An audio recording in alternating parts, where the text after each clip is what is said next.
കാലിക്കറ്റ് സർവകലാശാലയിൽ 4 വർഷ ബിരുദം നടപ്പാക്കുന്നതിന്റെ ഭാഗമായി കോളേജ് പ്രിൻസിപ്പൽമാരുമായി സംവദിച്ച് ഉന്നത വിദ്യാഭ്യാസ മന്ത്രി.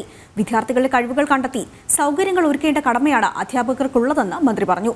അടുത്ത അധ്യയന വർഷം മുതലാകും 4 വർഷ ബിരുദം നടപ്പാക്കുക.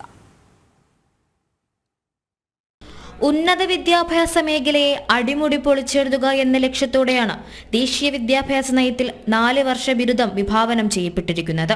ഉന്നത വിദ്യാഭ്യാസം നേടുന്ന വിദ്യാർത്ഥികളെ ഗവേഷണ രംഗത്തേക്ക് ആകർഷിക്കുക, തൊഴിൽ നൈപുണ്യം നൽകുക തുടങ്ങി ഒട്ടേറെ ലക്ഷ്യങ്ങൾ ഇതിനുണ്ട്. എന്നാൽ വ്യത്യസ്ത അക്കാദമിക സാഹചര്യങ്ങൾ നിലനിൽക്കുന്ന സംസ്ഥാനങ്ങളിൽ ഒരേ വിധത്തിൽ ഇത് നടപ്പാക്കാനാകില്ല. ഓരോ സംസ്ഥാനങ്ങളും അവരവരുടെ വിദ്യാഭ്യാസ സാഹചര്യങ്ങൾക്കനുസരിച്ച് കരിക്കുലത്തെയും കോഴ്സ് ഘടനയെയും പുനഃക്രമീകരിച്ചാണ് ഇത് നടപ്പാക്കുന്നത്. കേരളവും അത്തരത്തിൽ തന്നെയാകും നടപ്പാക്കുക. കാലിക്കറ്റ് സർവകലാശാലയിൽ 4 വർഷ ബിരുദം നടപ്പാക്കുന്നതിന്റെ ഭാഗമായി കോളേജ് പ്രിൻസിപ്പൽമാരും കോർഡിനേറ്റർമാരുമായി ഉന്നത വിദ്യാഭ്യാസ മന്ത്രി ഡോക്ടർ ആർ ബിന്ദു സംവദിച്ചു. വിദ്യാർത്ഥികൾക്ക് അവരുടെ കഴിവുകൾ കണ്ടെത്തി സൗകര്യങ്ങൾ ഒരുക്കേണ്ട കടമയാണ് അധ്യാപകർക്കുള്ളതെന്ന് മന്ത്രി പറഞ്ഞു.